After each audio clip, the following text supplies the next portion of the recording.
Hello students, welcome in Shailendra academy. I am Shailendra Agarwal और आज हम बात करेंगे लेक्चर नंबर 26 इंजीनियरिंग मैकेनिक्स का यूनिट थर्ड फ्रिक्शन, जो शायद आज फ्रिक्शन का लास्ट वीडियो होगा या फिर एक वीडियो और बन सकता है अगर न्यूमेरिकल इस वीडियो में कवर नहीं हो पाते। धीरे धीरे हम एग्जाम की तरफ भी बढ़ रहे हैं और धीरे धीरे हम कोर्स कंप्लीशन की तरफ भी बढ़ रहे हैं। तो अगर 3 यूनिट हमारी हो गई है तो हम इन 3 यूनिट को बहुत ही परफेक्ट तरीके से तैयार करें, क्योंकि हमारा अल्टीमेट टारगेट है 80% प्लस मार्क्स। और अगर इस हिसाब से तैयारी करेंगे तो आपके आ जाएंगे।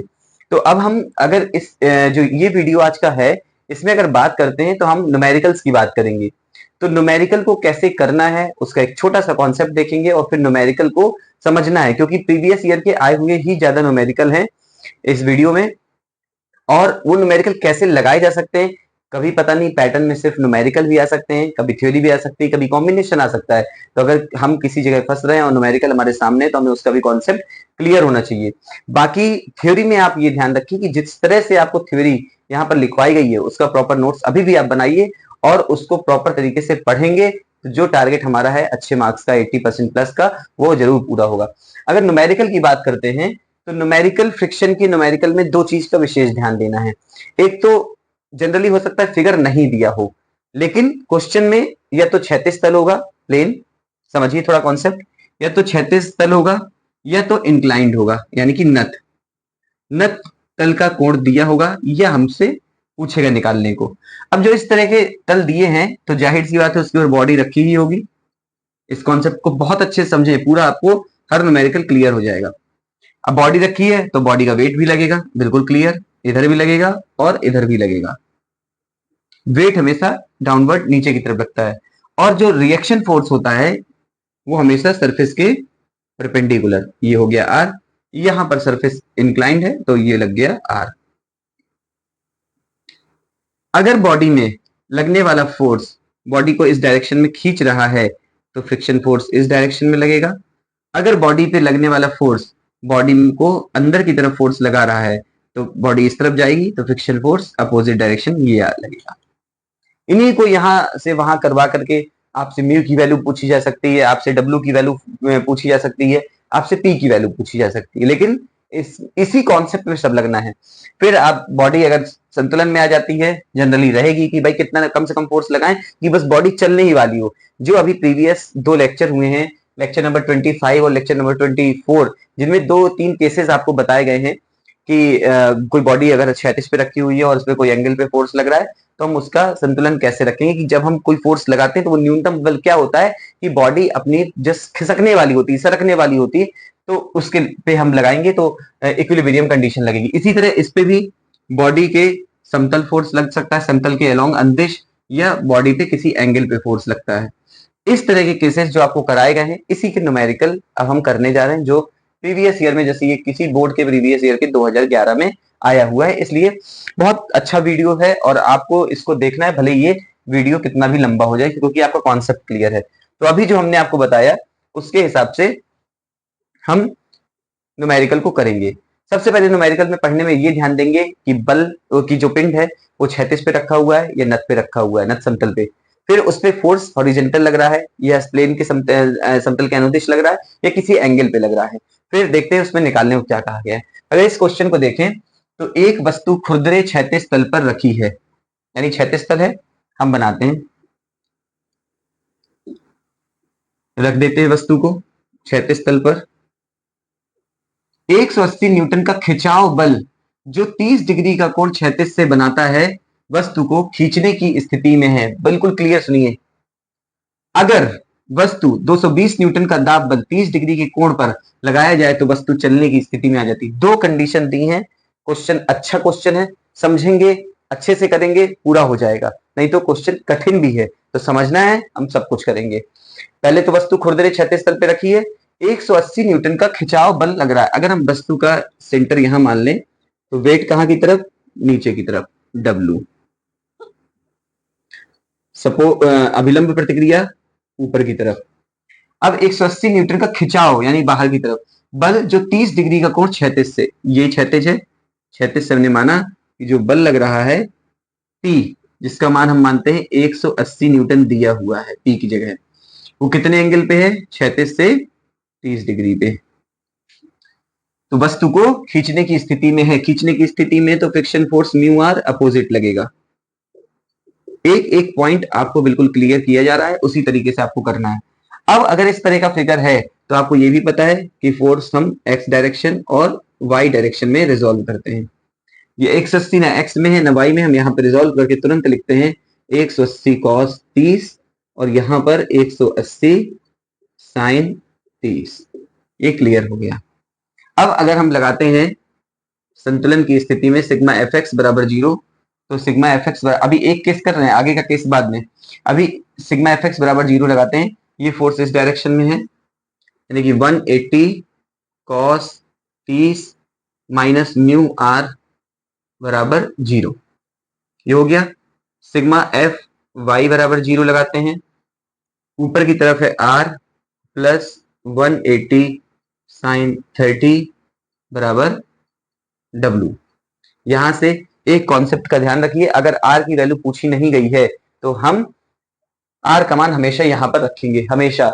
इसमें हमें दूसरा केस जो दिया गया कि अगर वस्तु पर 220 180 की जगह 220 न्यूटन का दाब बल लगाया जाए, यहाँ पे खिंचाव बल है, दाब बल लगाया जाए 30 डिग्री के ही कोण पे, तो वस्तु चलने की स्थिति में आ जाती है। वस्तु का भार हमें क्या निकालना है, भार और घर्षण गुणांक। हमें एक भार निकालना है कि क्या होगा और एक हमें घर्षण गुणांक निकालना है कि क्या होगा। तो आर का कहीं काम नहीं, इसलिए हम आर का मान यहां से हटाते हैं। R equals to W minus 180 sine 30 हो गया। इस आर का मान हम समीकरण नंबर इसको 1 मान लेते हैं, रखते हैं, इसको 2 मान लेते हैं। तो फ्रॉम इक्वेशन नंबर 1 क्या है, 180 कॉस 30 बराबर इसको लिख देते हैं म्यू आर। तो 180 कॉस 30 बराबर म्यू और आर का मान डब्ल्यू माइनस 180 साइन 30। यहां से अगर म्यू का मान निकाला जाए तो म्यू का मान आएगा 180 cos 30 upon W minus 180 sine 30। अगर आप इस इक्वेशन को देखें तो यहाँ पर दो अननोन हैं, एक है म्यू और एक है डब्ल्यू। तो हम इसको सॉल्व नहीं कर सकते हैं, लेकिन जो इतना दिया हुआ है पोर्शन 180 कॉस 30 और 180 साइन 30, इसको सॉल्व कर सकते हैं। तो म्यू इक्वल्स टू आ जाएगा 180 cos 30 155.88 upon W minus 180 into sine 30 90। Clear. ये हमारा केस फर्स्ट से निकल करके म्यू का मान आया है। अब हम अगर केस दूसरा भी देखें, यहां से केस फर्स्ट है ये, केस सेकंड कह रहा है कि अगर वस्तु 220 न्यूटन का दाब बल, अब इसी वस्तु को हम फिर से बनाते हैं, वस्तु का भार नीचे की तरफ W, रिएक्शन ऊपर की तरफ R, और ये जो बल यहाँ पर बाहर की तरफ लग रहा था ये नीचे की तरफ हो गया दाब बल। कितना मान है इसका, 220 न्यूटन। कितने एंगल पे है, 30 डिग्री पे। क्लियर।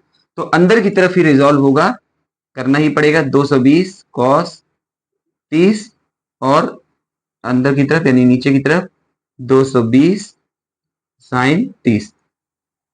और जब फोर्स अंदर की तरफ होगा और वस्तु चलने की स्थिति में आ जाती है तो इधर की तरफ चलेगी, तो फ्रिक्शन फोर्स इस तरफ लगेगा। बहुत क्लियर क्वेश्चन है और बहुत क्लियर आपको बनाना है। जैसे जैसे क्वेश्चन कहता जा रहा है वैसे वैसे हम क्वेश्चन को बनाते जाएंगे। अंदर की तरफ था, अंदर की तरफ रिजॉल्विंग हुई। अब इस रिजॉल्विंग को करने के बाद फ्रिक्शन आपने लगा दिया बॉडी में। अब हम इसमें भी लगाते हैं केस सेकंड के लिए, सिग्मा एफ एक्स बराबर 0। सिग्मा एफ एक्स बराबर 0 करते हैं तो म्यू आर देखिए इस डायरेक्शन में है, माइनस 220 कॉस 30 बराबर 0, और फिर लिखते हैं सिग्मा एफ वाई बराबर 0। Sigma F Y R minus 220 sine 30 minus W बराबर 0। यहां से आर का मान लिखते हैं डब्ल्यू प्लस 220 साइन 30। इसको समीकरण नंबर 3 मान लेते हैं, इसको समीकरण नंबर 4 मान लेते हैं। आर का मान इस समीकरण में रखते हैं। तो समीकरण नंबर 3 से क्या है, इसको अगर देखा जाए तो इसका क्या लिख सकते हैं, 220 कॉस 30 बराबर म्यू आर। 220 कॉस 30 बराबर म्यू आर का मान डब्लू प्लस 220 साइन 30। यहां से म्यू का मान कितना आएगा, 220 cos 30 upon W plus 220 sine 30। यहां से म्यू कितना लिखेंगे, 220 गुणे कॉस 30 आया 190.5 अपॉन डब्लू प्लस 220 साइन 30 110। ये आई केस 2 से म्यू की वैल्यू। अब अगर केस नंबर 1 और केस नंबर 2 दोनों से म्यू की वैल्यू को बराबर कर दिया जाए, क्योंकि देखिए हमें म्यू की वैल्यू निकालनी है और डब्ल्यू की वैल्यू निकालनी है। हम ना यहाँ से म्यू की वैल्यू निकाल सकते हैं ना डब्ल्यू की वैल्यू निकाल सकते हैं, तो हम दोनों केस से कोई एक वैल्यू कॉमन ले लेते हैं। हमने म्यू की वैल्यू को कॉमन ले लिया। अब इक्वल करेंगे केस 1 बराबर केस 2, म्यू का मान दोनों केस से बराबर करने पर, तो 155.88 अपॉन डब्ल्यू माइनस 90 बराबर 190.5 अपॉन डब्ल्यू प्लस 110। अब इतना लिखने के बाद हम इसका क्रॉस मल्टीप्लीकेशन करते हैं, तिर्यक गुणा, तो आ जाएगा 155.88 डब्ल्यू प्लस 110 इंटू 155.88 आया 17146.8 बराबर 190.5 डब्ल्यू माइनस 190.5 इंटू 90 17145। तो अब W को एक तरफ लेकर के आते हैं, तो W को एक तरफ लेके आते हैं तो लिखेंगे 190.5 W माइनस 155.88 W बराबर, ये इस तरफ गया, बराबर 17146.8 प्लस 17145। देखिए W को एक तरफ लेके आए, 190 वाला बड़ा है इसलिए 155 उस तरफ लेकर के गए, और 17 में ये इस तरफ आए तो प्लस इधर इस तरफ इधर इस तरफ लिखा गया है। तो अब इसको करते हैं, तो 190.5 माइनस 155.88 ये आया 34.62 W बराबर, इनको ऐड करते हैं 17146.8 प्लस 17145 आया 34291.8। यहाँ से W देखते हैं, अपॉन करते हैं 34.62 आया 990 न्यूटन, क्योंकि 180 न्यूटन का खिंचाव बल था तो W का मान भी न्यूटन में आया। अब इस W का मान हम किसी भी एक इक्वेशन में म्यू की रख देंगे। मान लीजिए म्यू इक्वल्स टू है 190.5 अपॉन W प्लस 110। म्यू का मान 190.5 अपॉन डब्ल्यू का मान 990 plus 110। Mu equals to 990 plus 110 और 190.5 अपॉन आंसर। म्यू का मान आया 0.173, ये आ गया म्यू का मान और ये आ गया डब्ल्यू का मान। तो इस तरह से आप देखते हैं कि एक प्रीवियस ईयर बोर्ड का आया हुआ क्वेश्चन कठिन नहीं है, पहले इस बात को क्लियर रखिए। कॉन्सेप्ट क्लियर अगर होगा तो हम क्वेश्चन को करके आंसर को निकाल सकते हैं। बस इस बात का याद रखना कि क्वेश्चन को ध्यान से पढ़िए, और जो आप ये लगा रहे हैं फ्रिक्शन फोर्स, जब वस्तु में खींचने की स्थिति है तो उस डायरेक्शन में, जब वस्तु में दाब बल लग रहा है और वस्तु चलने की स्थिति में है तो फ्रिक्शन अपोजिट डायरेक्शन में। ये केस फर्स्ट है और उसका सोल्यूशन इधर केस फर्स्ट का, केस सेकंड इधर है। हमारे पास दो अननोन वैल्यू थी, एक म्यू की और एक डब्ल्यू की। हमें कहीं ना कहीं या तो म्यू या तो डब्ल्यू को बराबर करना होगा। हमने म्यू को बराबर किया और डब्ल्यू की वैल्यू फाइंड आउट कर ली, और फिर उसी डब्ल्यू की वैल्यू म्यू में रख के हमने म्यू का मान निकाल लिया। तो क्वेश्चन बहुत आसान है, कहीं आपको दिक्कत है पीछे जाकर के देखिए, लेकिन क्वेश्चन आपका होना चाहिए। देखिए ये क्वेश्चन है जब बॉडी किस पे रखी हुई हो, क्षैतिज तल पे। इसी तरह का क्वेश्चन है जब एंगल को चेंज कर दिया है, यहाँ तो एंगल भी सेम है, जब एंगल को चेंज कर दिया है और वस्तु किसी इंक्लाइंड प्लेन या नत समतल पे रखी होगी तो कैसे होंगे। इसी तरह के और भी क्वेश्चन है जो प्रीवियस ईयर में आए हुए हैं। अब हम लोग नेक्स्ट क्वेश्चन देखते हैं, इसको आप लोग नोट करिए। तो स्टूडेंट्स अभी हमने पहला क्वेश्चन किया जो क्षैतिज तल पर किसी रखे हुए पिंड का घर्षण गुणांक और भार निकालना था। क्वेश्चन बड़ा था लेकिन क्वेश्चन को ध्यान से समझिए, कॉन्सेप्ट को समझिए ताकि कोई भी क्वेश्चन आ जाए तो हम उसको कर लें। फ्रिक्शन के क्वेश्चन में मेन कॉन्सेप्ट है संतुलन में हम sigma F X sigma F Y जो लेते हैं, आपका फ्रिक्शन फोर्स किस तरफ लगेगा, और यदि क्वेश्चन में फिगर नहीं दिया है जो कि जनरली क्वेश्चंस में नहीं देता है तो हमें उसको कैसे बनाना है। अब हम दूसरा क्वेश्चन देखते हैं जो बीटी यूपी में 2011 में आया हुआ था, और ये क्वेश्चन किस तरह के तल का है, क्षैतिज तल का है या फिर नत समतल का है, इसको देखना है। तो क्षैतिज से कहा तो क्षैतिज गया है, लेकिन क्षैतिज से एक एंगल दिया है 20 डिग्री के कोण पर एक समतल, यानी कि हम सबसे पहले एक क्षैतिज बनाएंगे और उस क्षैतिज से 20 डिग्री के कोण पर एक नत समतल पर 500 न्यूटन भार वाले पिंड, यानी कि इधर पे एक पिंड रखा हुआ है जिसका भार कितना दिया हुआ है 500 न्यूटन। बिल्कुल क्लियर, एक एक चीज पढ़ते हैं। को नीचे फिसलने से, यानी पिंड इस 20 डिग्री के इंक्लाइन की वजह से नीचे की तरफ आ रहा है, फिसलने से एक बल 50 न्यूटन द्वारा जो समतल के समांतर, ध्यान से समतल के समांतर, अगर क्षैतिज के समांतर दिया होता तो दूसरी चीज होती, समतल के समांतर ऊपर की दिशा में लगा हुआ है। समतल ये है और समतल के समांतर ये दिशा ऊपर की तरफ हुई, लगा हुआ है कितना 50 न्यूटन का, रोका गया है। कहने का इसका तात्पर्य है कि ये पिंड इस इंक्लिनेशन 20 डिग्री की वजह से नीचे की तरफ आ रहा है, यानी कि फ्रिक्शन कहां की तरफ होगा, ऊपर की तरफ। फिर भी आगे पढ़िए क्योंकि दिमाग में कंफ्यूजन कि ये तो ऊपर की तरफ बल लगा है, इसका मतलब पिंड ऊपर की तरफ जा रहा है, नहीं, जो समतल के समांतर तथा ऊपर की दिशा में लगा हुआ है पिंड को रोका गया है, रोका गया है। अगर ये 50 न्यूटन का बल नहीं लगता तो पिंड नीचे की तरफ आता तो भी फ्रिक्शन ऊपर लगता, और पिंड को रोका गया है, खींचा नहीं जा रहा है, इसका मतलब पिंड की दशा अभी भी नीचे ही जाने की है, तो फ्रिक्शन फोर्स कहां लगेगा, म्यू आर ऊपर की तरफ लगेगा। ये समझना है। अब इसके बाद हमारा जो कॉन्सेप्ट है उसके हिसाब से जो अभिलंब प्रतिक्रिया है वो ऊपर की तरफ लगेगी और हम इसको नीचे की तरफ खींच देते हैं। अब ये आपका एक कंप्लीट फिगर जो प्रश्न के हिसाब से है वो हुआ। यहाँ पर 20 डिग्री का एंगल है और आपको अभी पिछले वाले जो वीडियो लेक्चर में जब डेरिवेशन कराया है तो बताया था कि ये भी 20 डिग्री होगा, ये 20 डिग्री होगा तो 500 न्यूटन वाला बल यहाँ पर आएगा 500 cos 20 और उसके परपेंडिकुलर 500 sin 20 आएगा।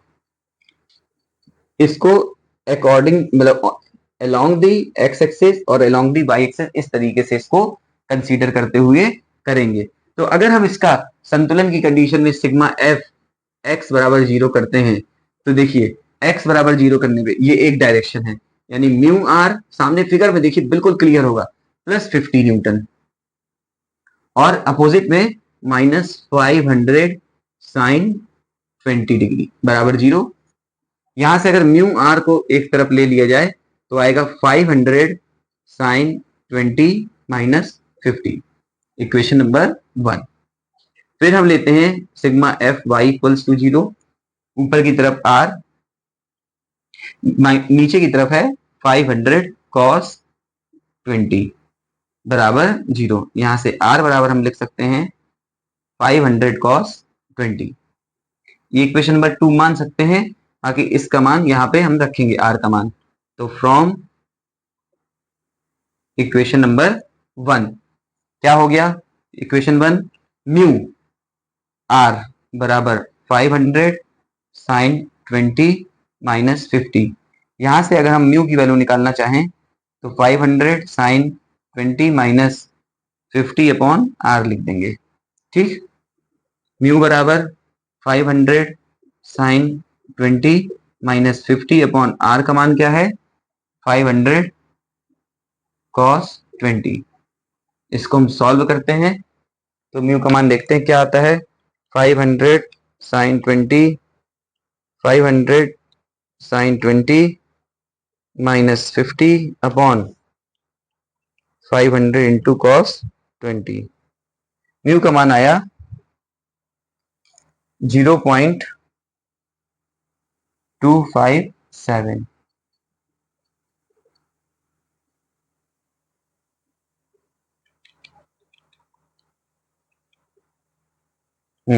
म्यू को माना है 0.257। तो इस तरीके से ये क्वेश्चन तो आसान है, लेकिन हर एक क्वेश्चन 3 जगह हमको ध्यान देना है। पहला, क्वेश्चन में फिगर नहीं होगा तो ध्यान से फिगर बनाना है। दूसरा, फ्रिक्शन ऊपर की तरफ लगेगा या नीचे की तरफ, इसको क्वेश्चन को पढ़ के देखना है हमको ध्यान से, अभी ऐसे प्रीवियस क्वेश्चन में था।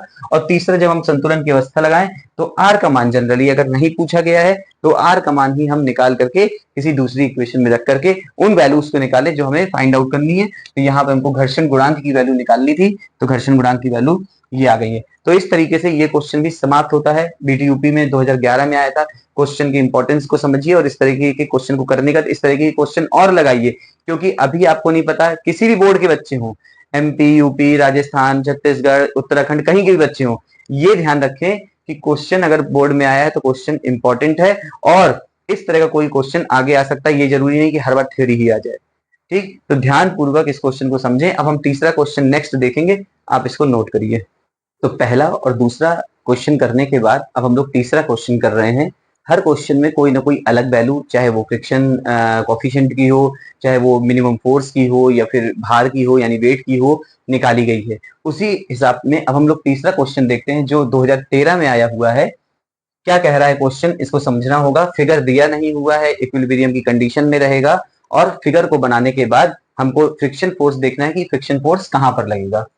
एक आनत तल यानी वही नत तल जो क्षैतिज से 30 डिग्री पर है, सबसे पहले क्षैतिज बनाइए और उससे 30 डिग्री पर एक आनत तल बनाइए। जिस तरह से क्वेश्चन कहता जाएगा उस तरह से हम फिगर बनाते जाएंगे, बनता जाएगा। पर एक 200 न्यूटन का भार संतुलित अवस्था में रहता है। 200 न्यूटन का ये भार है, हमने इसका भार 200 न्यूटन लिख दिया, संतुलित अवस्था में है। यदि घर्षण गुणांक 0.25 यानी म्यू इक्वल्स टू दिया है 0.25, तो भार को संतुलन में रखने के लिए, भार अभी संतुलन में रखने के लिए क्षैतिज न्यूनतम बल ज्ञात कीजिए। तो ये क्षैतिज बल क्या है? अब क्षैतिज बल कहां लगेगा ये भी समझना है। अगर कहता कि समतल के समांतर न्यूनतम बल ज्ञात कीजिए, तो ये समतल है इसका और इसके समांतर बल ये होता, लेकिन बोल रहा है क्षैतिज न्यूनतम बल। तो इस पॉइंट से आप एक बल लगाएंगे, मान लीजिए वो P, ध्यान से समझिए, ये है क्षैतिज न्यूनतम बल जिसकी वजह से ये संतुलन में होगा। अब हम अपने कॉन्सेप्ट पे आते हैं, अभिलंब प्रतिक्रिया सरफेस के परपेंडिकुलर। अभिलंब प्रतिक्रिया नीचे तक जाएगी, इसकी लाइन ऑफ एक्शन हमने ये बनाया, और अगर ये 200 न्यूटन का भार यहां से 30 डिग्री पर है तो यहां से भी एंगल 30 डिग्री पर आएगा। एक एक चीज देखिए, तो यहां पर इसका एक कंपोनेंट आएगा 200 cos 30 और एक कंपोनेंट आएगा 200 sin 30। ये स्टेप जो हर बार रिपीट हो रहा है ये हो गया। अब चूंकि भार संतुलित अवस्था में है, फ्रिक्शन कहां पर लगाएंगे? ये वाला भी भार, ये वाला जो P फोर्स लग रहा है न्यूनतम बल, ये पिंड को संतुलन में रख रहा है। पिंड कहां की तरफ जाने की कोशिश करेगा? नीचे की तरफ। इसलिए फ्रिक्शन फोर्स कहां की तरफ लगेगा? ऊपर की तरफ, F बराबर म्यू आर। अब फिर अगर उसी कंडीशन पे चलते हैं कि भाई हमें रिजॉल्विंग करनी है x और y यानी कि नत समतल के अनुदेश और नत समतल के लंबवत, तो ये जो P फोर्स लग रहा है ये ना नत समतल के अनुदेश है ना लंबवत है। तो आप अगर देखें कि ये लाइन से ये जो फोर्स लग रहा है कितने डिग्री पे है? कितने डिग्री पे है? 30 डिग्री पे है। तो अगर हम इस फोर्स को ऐसे लगाएं कि यहां पर 30 डिग्री, ये प्लेन की लाइन, ये हॉरिजेंटल की लाइन 30 डिग्री पे है, तो अगर हम इसको रिजॉल्व करें P को, तो यहां पर एक कंपोनेंट आएगा, ये समझना है आपको, ये नया कॉन्सेप्ट है। P यहां से 30 डिग्री पे दिया नहीं है, क्योंकि ये क्षैतिज वाली लाइन इस प्लेन से 30 डिग्री पे है। तो ये देखिए वही लाइन बन रही है ऐसे और ऐसे जो यहां बनी, तो 30 डिग्री पे ये भी होगा। तो इसका एक कंपोनेंट जो यहाँ आएगा उसको हमने लिखा P cos 30 और दूसरा कंपोनेंट आएगा तो यहाँ पे ये क्या आएगा? P sin 30। क्लियर? जो इसी लाइन के पैरेलल है, तो यहीं पे उसको मान लिया जाएगा। ये हुआ इसका पूरा फिगर, कुछ भी कठिन नहीं है। ध्यान से एक एक चीज देखिए।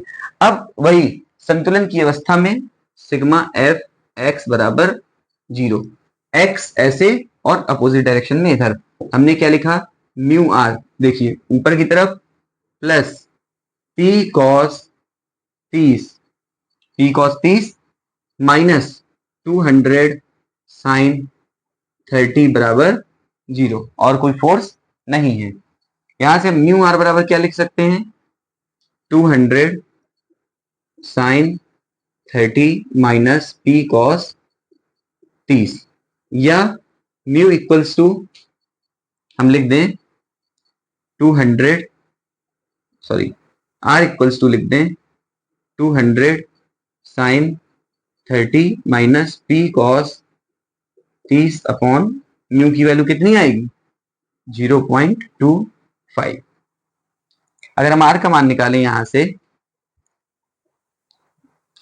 200 इंटू साइन 30 अपॉन 0.25, ये आया 400 एंड माइनस cos 30 अपॉन 0.25, ये आया माइनस 0.3 सॉरी 3.464 p, ये आया r का मान। अब हम लगाते हैं sigma F Y equals to 0। Sigma F Y equals to 0 में हम r ऊपर की तरफ लग रहा है minus 200 cos 30 minus p sine 30 बराबर 0 लेते हैं।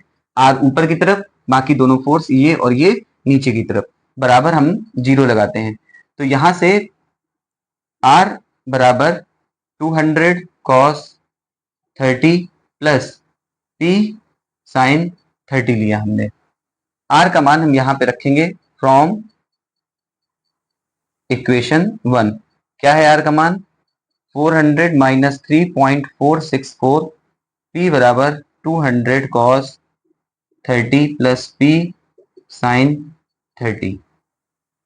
अब p की वैल्यू एक तरफ लेकर के जाते हैं, तो देखिए इसको उस तरफ लेके गए 3.464 p, इसको कोई कंफ्यूजन नहीं, इसको उस तरफ लेके गए, लिख यहां रहे हैं प्लस p साइन 30 बराबर ये 400 हुआ, 400 माइनस 200 cos 30, इसको उस तरफ लेके गए, इधर लिख दिया, और इसको इस तरफ लेके गए 400 माइनस दिस। यहां से अगर इसको कैलकुलेट करें तो p बराबर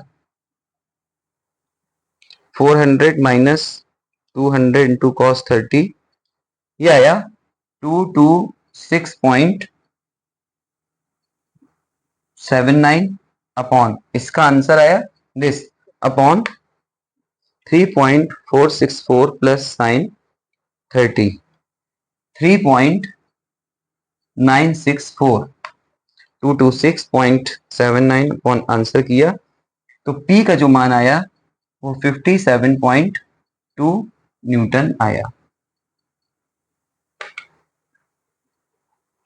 तो इस तरह से ये क्वेश्चन भी कंप्लीट हुआ, जो कि यूपी में 2013 में आया था। अभी तक हम 3 क्वेश्चन कर चुके हैं।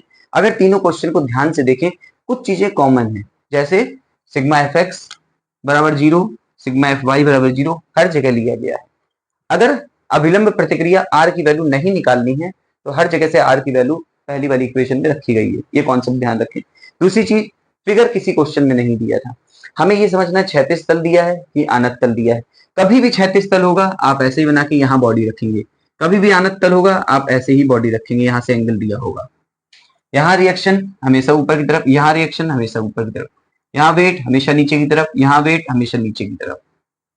इसके बाद डिपेंड करता है कि फोर्स कैसा दिया गया है, तल के अनुदिश दिया है, तल के एंगल पे दिया है, या क्षैतिज दिया है, ये देखिए ये ध्यान से। इसी तरह इसमें तल के समांतर दिया है, या तल से किसी एंगल पे दिया हुआ है। जब आप क्वेश्चन की प्रैक्टिस करते रहेंगे तो क्वेश्चन आसानी से समझ में आ जाएगा।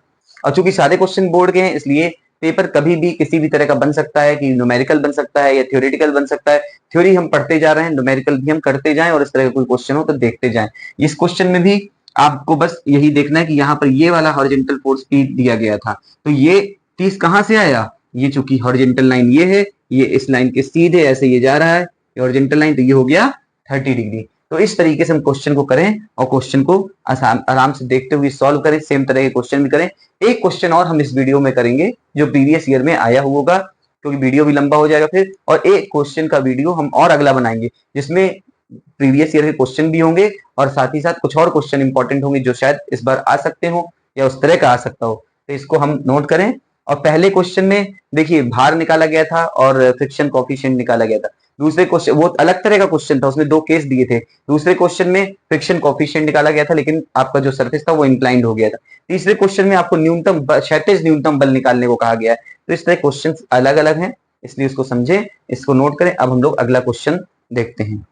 तो स्टूडेंट्स, अब हम 3 क्वेश्चन के बाद चौथा क्वेश्चन देखते हैं, जो अपने आप में एक बहुत ही अच्छा क्वेश्चन है और क्वेश्चन बड़ा है, लेकिन क्वेश्चन का कॉन्सेप्ट समझने के बाद आपके बहुत सारे जो कॉन्सेप्ट हैं या बहुत सारे डाउट हैं वो क्लियर हो जाएंगे, क्योंकि इस क्वेश्चन में 2 अलग अलग केस दिए हुए हैं। जैसे हमने सबसे पहला क्वेश्चन किया था और उसमें क्षैतिज तल पे कोई वस्तु रखी हुई थी और उसके 2 केस दिए थे, वैसे यहाँ पर एक बॉडी जो आनत तल पर रखी हुई है उसके 2 केस दिए गए हैं। क्वेश्चन बहुत अच्छा है, बीटीयूपी 2017 में ये क्वेश्चन आया हुआ है।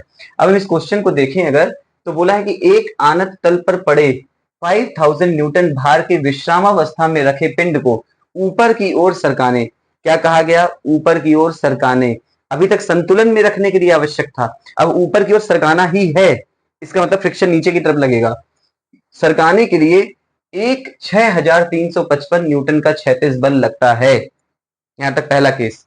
अथवा एक 4230 न्यूटन का आनत तल के समांतर बल लगता है। मींस 2 तरह के बल लग सकते हैं, एक क्षैतिज बल लगता है 6355 का, और एक आनत तल के समांतर बल अगर लगता है 4230 का, तो पिंड ऊपर की तरफ सरकने लगता है। तल का आनत कोण और घर्षण गुणांक ज्ञात कीजिए। हमको तल का जो आनत कोण है और घर्षण गुणांक है वो ज्ञात करना है। हम सबसे पहले फिगर बनाते हैं कि एक आनत तल है और उस आनत तल में एक पिंड रखा हुआ है, समझिए ध्यान से। इसी तरह आपको बनाना है, आनत तल बनाया, पिंड बनाया आपने, कुछ ना कुछ एंगल होगा, हमने माना उसका एंगल अल्फा, और इस बॉडी का जो भार है वो दिया है 5000 न्यूटन। हमारा जो कॉन्सेप्ट है वहां अभिलंब प्रतिक्रिया आर ऊपर की तरफ होगी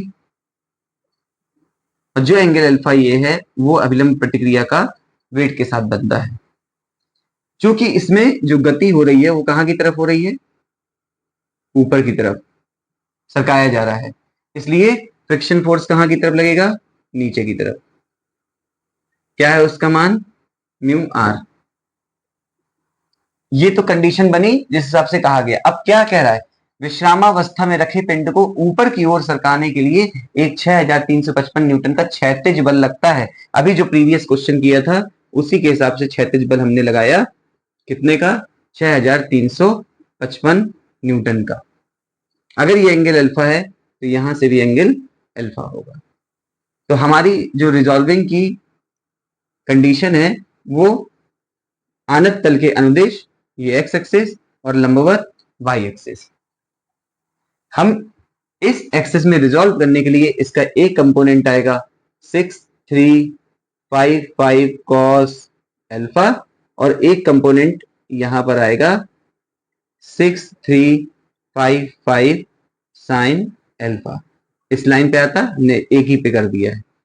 5000 न्यूटन वाले फोर्स का एक कंपोनेंट यहां पर आएगा 5000 कॉस अल्फा और एक कंपोनेंट यहां पर आएगा 5000 साइन अल्फा। ये करना बहुत ही जरूरी है, उसके बिना होगा नहीं और आसान है।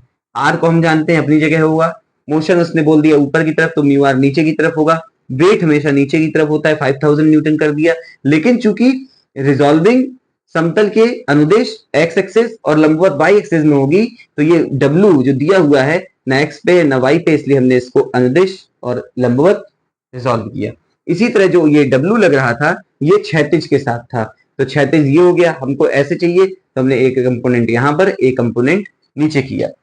अब संतुलन की अवस्था में सिग्मा एफ एक्स बराबर 0, ऊपर की तरफ प्लस नीचे की तरफ माइनस।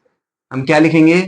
6355 5 कॉस एल्फा बराबर उस तरफ वाला एक तरफ mu R plus 5000 sine alpha. Mu R बराबर आएगा 6355 cos alpha minus 5000 sine alpha, या म्यू इक्वल्स टू आएगा 6355 cos alpha minus 5000 sine alpha upon R, equation number 1। फिर सिग्मा एफ वाई बराबर 0 किया। सिग्मा एफ वाई बराबर 0 करने में आर ऊपर की तरफ गया माइनस नीचे दोनों force 5000 cos alpha plus minus 6355 sine alpha बराबर 0। यहां से आर का मान आया 5000 cos alpha plus 6355 sine alpha. R का मान उठा के हम इस इक्वेशन नंबर 1 पे रखेंगे तो म्यू बराबर आया 6355 cos alpha minus 5000 sine alpha upon 5000 cos alpha plus 6355 sine alpha. जिस तरह से पहले वाले क्वेश्चन में 2 केस थे उसी तरह इस क्वेश्चन में भी 2 केस हैं और ये केस नंबर 1 का म्यू आ गया। क्या है? केस नंबर 1 का म्यू। अब अगर हम केस नंबर 2 देखते हैं तो बोलता है कि अथवा एक 4230 न्यूटन का आनत तल के समांतर बल लगता है। तो हम एक और आनत तल बनाते हैं इसी एंगल अल्फा का, बॉडी हमने रखी इस पे, वेट नीचे की तरफ हम लेकर के आए,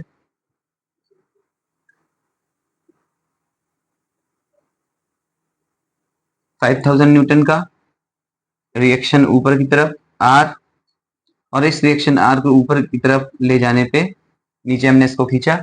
अब जो फोर्स लग रहा है 4230 न्यूटन का, ये पैरेलल लगेगा 4230 न्यूटन, लेकिन गति कहां की तरफ हो रही है? ऊपर की तरफ। तो फ्रिक्शन फोर्स हमारा नीचे की तरफ आया म्यू आर। इस का भी एंगल यहां से अल्फा होगा, हमने यहां पर लिखा 5000 कॉस अल्फा और यहां पर आ गया 5000 साइन अल्फा। इसका ये फिगर और इसका ये फिगर। दूसरे केस में भी हम लिखते हैं सिग्मा एफ एक्स बराबर 0। ये केस नंबर हमारा 2 है, ये केस नंबर 1। इसमें सिग्मा एफ एक्स बराबर 0 वही कंडीशन लेनी है, यहाँ एक्स और यहाँ पर Y. X 4230 minus mu R minus 4230 minus mu R minus 5000 sine alpha बराबर 0।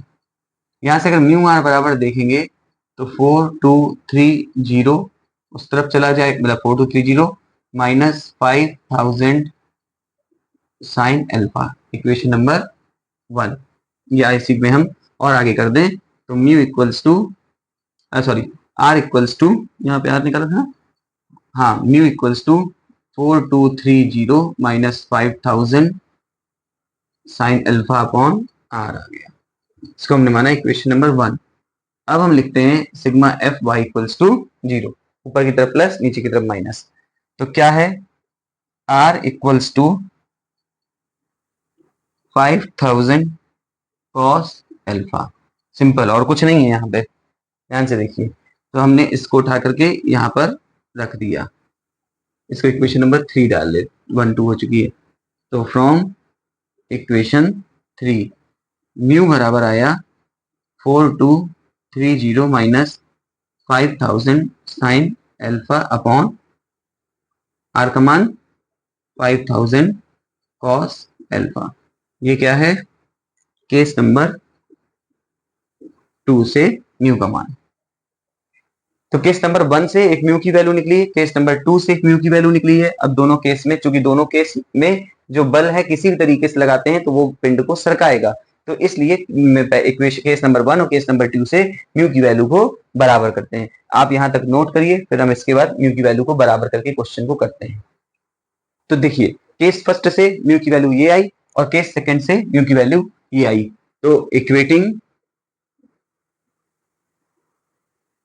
The value of mu for both case means दोनों केस से म्यू का मान बराबर करने पर। तो इसमें से हम लिखते हैं इसको 6355 cos alpha minus 5000 sin alpha upon 5000 cos alpha plus 6355 sin alpha बराबर 4230 minus 5000 sin alpha upon 5000 cos alpha. इन दोनों वैल्यू को हमने बराबर कर दिया। जब इन दोनों वैल्यूज को बराबर किया तो हम देख सकते हैं कि अगर इन वैल्यूज में हम इसमें 5 से डिवाइड कर दें तो कुछ शॉर्ट बन जाएगा। तो 6355 on 5 6355 upon 5 इसमें पूरे इक्वेशन में 5 से डिवाइड कर रहे हैं। 1271 cos alpha minus 1000 sin alpha upon यहाँ भी 1000 cos alpha plus 1271 sin alpha बराबर, इसमें हम 10 से डिवाइड कर दें तो 423 minus 500 sin alpha upon 500 cos alpha. कुछ भी नहीं किया है, इतनी बड़ी बड़ी वैल्यूज को थोड़ा सा सिंप्लीफाई करने के लिए यहाँ पर हमने 5 से डिवाइड कर दिया हर एक वैल्यू में नीचे और ऊपर, यहाँ पर 10 से डिवाइड कर दिया हर एक वैल्यू में ऊपर और नीचे।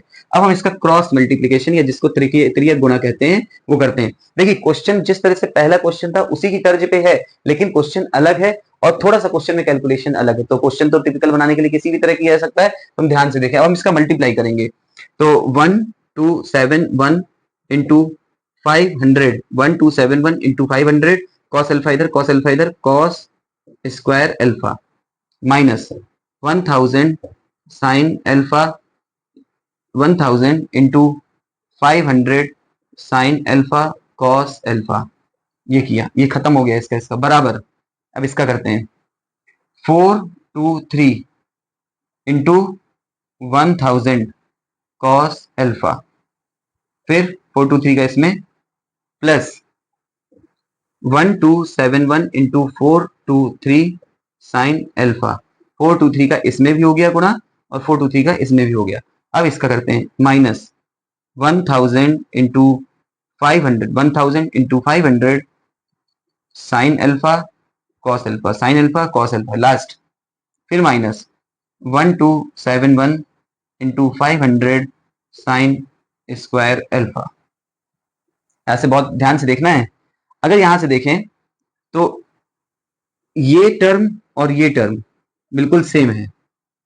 1271 500 cos square alpha sine square alpha.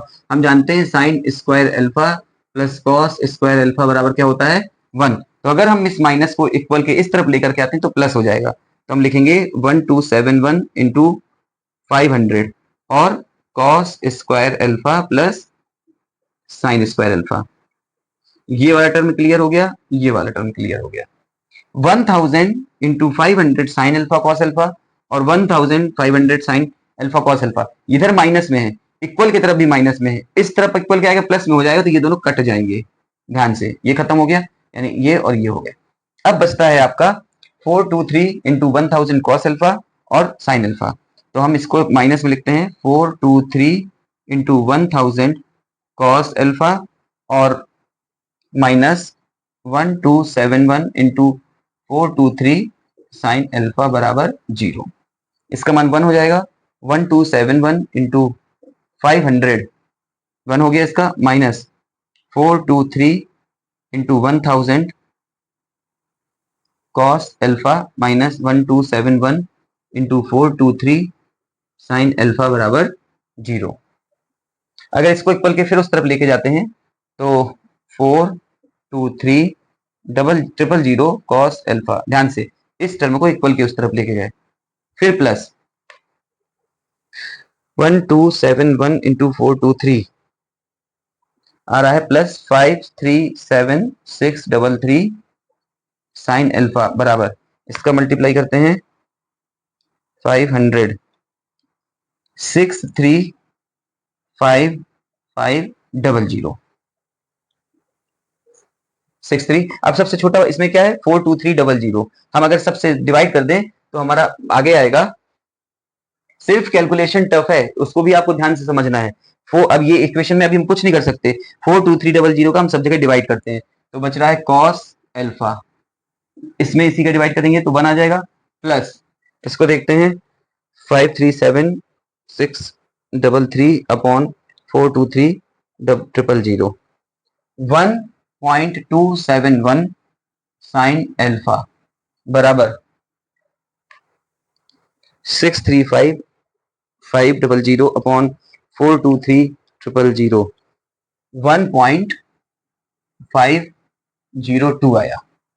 इसको हम अभी भी सॉल्व नहीं कर सकते हैं, हम इसको क्या लिखते हैं 1.502 माइनस 1.271 साइन अल्फा बराबर कॉस अल्फा। ये इसको उस तरफ लेके गए, ये लिख दिया। अब हम दोनों तरफ स्क्वायर कर देते हैं, इसका स्क्वायर करेंगे तो आ रहा है, ये है a माइनस बी का स्क्वायर, तो 2.25 मतलब अगर इसको और आराम से करते हैं 02 का स्क्वायर प्लस 1.271 साइन अल्फा का square minus 2 into 1.502 into 1.271 sine alpha बराबर कॉस स्क्वायर अल्फा। इसका आया आंसर 2.257 प्लस 1.271 का स्क्वायर यानी 1.615 साइन स्क्वायर अल्फा माइनस फिर क्या आएगा ये 2 इंटू 1.502 इंटू 1.271 आया 3.818 साइन अल्फा। और कॉस स्क्वायर अल्फा को हम क्या लिख सकते हैं, हमने क्या बताया था, sign square alpha plus cos square alpha बराबर 1। तो अगर कॉस स्क्वायर अल्फा बराबर लिखें तो 1 minus sine square alpha. Sine square alpha को इस तरफ लेके आते हैं 2.257 प्लस 1.615 साइन स्क्वायर अल्फा और plus sine square alpha minus 3.818 sine alpha minus 1 equals to 0। इसमें हम 1 घटा दें तो 1.257, इसमें 1 जोड़ दें 2.615 sign square alpha minus 3.818 sine alpha बराबर 0। ये एक इक्वेशन बनी। इसमें हम लिखेंगे 2.615 sign square alpha minus 3.818 sine alpha और प्लस 1.257 बराबर 0। ये 2 डिग्री की इक्वेशन है जिसे हम कैलकुलेटर से सॉल्व कर सकते हैं। ए का मान 2.615, बी का मान माइनस 3.818 और सी का मान 1.257। तो साइन अल्फा इक्वल्स टू एक वैल्यू आई 0.95, ये डायरेक्ट कैलकुलेटर से सॉल्व करना पड़ेगा, और एक वैल्यू आई साइन अल्फा बराबर 0.50। तो अगर इन वैल्यूज को निकालते हैं तो अल्फा कितना आएगा, alpha equals to shift sine inverse 0.95, ये आया 71.8 डिग्री, और उधर पे करेंगे अगर तो 0.5 30 डिग्री। एक अल्फा का मान 30 डिग्री और एक अल्फा का मान 71.8 डिग्री। तो देखिए जो आनत तल होगा, आनत तल पे अगर जो वस्तु रखी है तो उसको संतुलन में बनाने के लिए 71.8 का एंगल है उसमें वस्तु ऐसे चली जाएगी, तो इस बल को लगाने पे आप सरका भी नहीं पाएंगे। तो इसलिए जो 30 डिग्री का एंगल है वो 30 डिग्री का एंगल इसके इस बॉडी को खिसकाने के लिए, इन बल के लिए अप्रोप्रिएट है, इसलिए इस वाले एंगल को हम छोड़ करके जो हमारा फाइनल आंसर आया है वो अल्फा इक्वल्स टू 30 डिग्री। लेकिन इस बात को याद रखिए कि ये अल्फा इक्वल्स टू 30 डिग्री तक पहुंचना इतना आसान नहीं है, क्वेश्चन टफ है। लेकिन ये भी देखिए बीटी यूपी 2017 में ये क्वेश्चन आया हुआ है, तो कोई भी क्वेश्चन कठिन आ सकता है, सरल आ सकता है, हम इस पूरे प्रोसीजर को एक एक करके खुद से सॉल्व करें। एक बार करने के बाद वैल्यूज बड़ी हैं, आप हमने यहाँ पर 5 से डिवाइड किया, आप मत करिए, तब भी आंसर सही आएगा। फिर यहाँ पर हमने जो ये टर्म काटे हैं उनको ध्यान दीजिए, कहाँ साइन स्क्वायर को कॉस स्क्वायर के साथ लेकर के आए हैं और कहाँ कॉस अल्फा और साइन अल्फा के टर्म अलग अलग लिखे हुए हैं। फिर इसके बाद पूरे को हमने डिवाइड किया है, जो मिनिमम वैल्यू थी 423,000 से डिवाइड करने के बाद ये इक्वेशन देखिए कितनी छोटी आई, यहाँ पर आई जो इतनी बड़ी बड़ी इक्वेशन लिखी हुई थी वो कितने छोटे में कन्वर्ट हो गई। फिर इसके बाद अभी भी हम नहीं कर सकते थे क्योंकि साइन कॉस दोनों अलग अलग टर्म है, एक में कन्वर्ट करने के लिए हमने इसका स्क्वायर किया, स्क्वायर वाले फॉर्मूले का यूज किया, कॉस स्क्वायर अल्फा को साइन स्क्वायर अल्फा में किया, साइन स्क्वायर अल्फा पहले से था, साइन अल्फा था, तो एक इक्वेशन बन गई। किस तरह की इक्वेशन है, A X square plus B X equals to C वाली इक्वेशन हमने बनाई जो कैलकुलेटर में फीड रहती है। फिर इसको करने के बाद हमने इन वैल्यूज को पुट किया और इसके अल्फा की दो वैल्यू आई जिसमें हमने एक वैल्यू को सिलेक्ट किया। तो अल्फा की जो एक वैल्यू सिलेक्ट करने के बाद थर्ड आई, हमें क्या निकालना था, तल का आनत कोण इंक्लिनेशन तथा घर्षण गुणांक अभी भी बचा हुआ म्यू। तो घर्षण गुणांक निकालने के लिए हमारी जो घर्षण गुणांक की कोई भी इक्वेशन थी हम उसमें वैल्यूज को पुट कर देंगे तो घर्षण गुणांक आ जाएगा। आप इसको नोट करिए, स्क्रीनशॉट ले लीजिएगा। अब हम यहाँ पे घर्षण गुणांक निकालते हैं। म्यू की मान लीजिए इसी वैल्यू को ले लेते हैं, mu equals to 4230 minus 5000 sine alpha upon 5000 cos alpha. Alpha equals to 30 degree रखते हैं, mu equals to 4230 minus 5000 sine 30 upon 5000 cos 30। तो म्यू का मान कैलकुलेटर से सॉल्व करते हैं, 4230 minus 5000 into sine 30 upon 5000 into cos 30। Mu का मान आया 0.3999, यानी कि म्यू का मान 0.4। तो इस तरीके से हमने म्यू का मान भी इससे निकाल लिया कि म्यू का मान क्या होगा। तो अब आप देखिए कि इस तरीके से हमने 4 क्वेश्चन किए और चारों क्वेश्चन प्रीवियस ईयर में आए हुए थे और चारों ही क्वेश्चन अपने आप में बहुत महत्वपूर्ण थे। इसलिए इस वीडियो के बाद तो मैं ये कहूंगा कि आपके जो भी फ्रेंड्स हैं उनके साथ इस वीडियो को जरूर शेयर कीजिए ताकि वो भी फ्रिक्शन के आने वाले किसी भी न्यूमेरिकल से परिचित रहें और उनका कॉन्सेप्ट इस न्यूमेरिकल पे क्लियर रहे। बाकी म्यू का मान किसी इस इक्वेशन में रखेंगे, इस इक्वेशन में रखेंगे, 0.4 आया और अल्फा का मान 30 डिग्री आया। तो अब यहाँ इसके बाद आप कमेंट में अपना फीडबैक दीजिए कि आगे और कोई न्यूमेरिकल जिसमें कुछ कठिनाई हो तो करें, क्योंकि यहाँ से ये कंप्लीट हो गया है फ्रिक्शन का। अब न्यूमेरिकल का कोई अगर न्यूमेरिकल और मिलता है बाद में तो लास्ट में बिल्कुल एंडिंग ऑफ द कोर्स हम उन न्यूमेरिकल्स को ले लेंगे किसी एक वीडियो में, नहीं तो इसके बाद अब हम लोग नेक्स्ट यूनिट 4th पे बात करेंगे जो है centroid and movement of inertia. तो keep watching, keep supporting and keep learning. Thank you so much for watching. Thank you.